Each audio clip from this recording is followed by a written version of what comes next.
Hello, we're going to take a look at number 8 on homework number 2, point 1, which is proportions. Okay, to solve this question, what we have to do is find the corresponding sides. So I want to find the short side in this rectangle and the short side in this rectangle.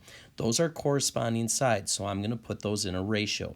So that will be 3 over 4z plus 3. Now, I set that equal to the other pair of corresponding sides, which is going to be 4 over 5z plus 5. Once you have that, you just need to cross multiply. So I'm going to get 4 times 4z plus 12 equals 3 times 5z plus 5. So when I solve this, I'll have 16z plus 48 is equal to 15z plus 15.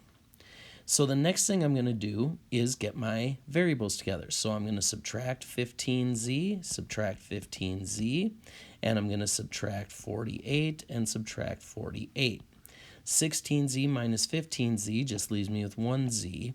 That's going to cancel out there, that's going to cancel out there, and then I have 15 minus 48, which equals a negative 33. So that should be my answer.